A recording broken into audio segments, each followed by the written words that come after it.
సూర్య కోపం శనివారం మాత్రమే.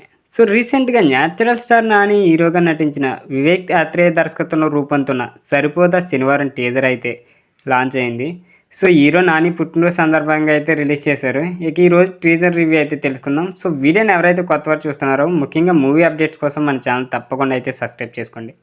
ఈ టాపిక్లోకి వెళ్ళిపోతే రెగ్యులర్ షూటింగ్కి ముందే చిన్న వీడియో తీసి ప్రత్యేకంగా కాన్సెప్ట్ని పరిచయం చేసిన టీం ఈ రీసెంట్గా అయితే కీలకమైన క్లూస్తో స్టోరీకి సంబంధించిన గుట్టును అయితే విప్పింది. అంటే సుందరానికి తర్వాత నాని వివేక్ ఆత్రేయ కలయికలో ఇది రూపొందుతుంది. ఇక ప్రియాంక మోహన్ హీరోయిన్గా నటిస్తుండగా జేక్స్ జేబోయ్ సంగీతం అయితే సమకూరుస్తున్నారని చెప్పొచ్చు. ఇక మాస్ ట్రీట్ అని పెట్టిన ట్యాగ్కి న్యాయం జరిగేలా కంటెంట్ని ఇవ్వడం విశేషం. ఇక సూర్య అంటే నాని కోపం ఎక్కువ, కానీ దాన్ని రోజు ప్రదర్శించడం, కేవలం శనివారం మాత్రమే అతని ఆగ్రహం బయటకు వస్తుంది. అది కూడా ఒక పద్ధతి ప్రకారం ప్రణాళిక వేసుకున్నట్టయితే తీస్తాడు. ఆ రోజు తలపడిన వాళ్ళు ఎవరైనా సరే చిత్తు కావాల్సిందే.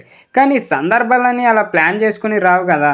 అయినా సరే సూర్య భావోద్వేగాలను ఎలా అంచుకుంటాడు, ఇతను వెంటపడిన పోలీస్ ఆఫీసర్ ఎస్జే సూర్య వెనుకున్న కథ ఏంటి, వీళ్ళిద్దరి మధ్య వైరం లాంటి ఎన్నో ప్రశ్నలు తెర మీద చూడాలనుకుంటున్నారు. సో ఇక ఆగస్టు 29 తేదీన వీడియో చివరిలో అయితే ప్రకటించేశారు.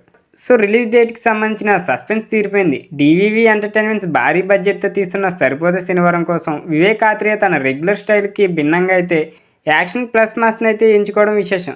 దసరా తర్వాత మళ్ళీ ఆ స్థాయిలో మాస్ ఇందులో చూడొచ్చని టాక్.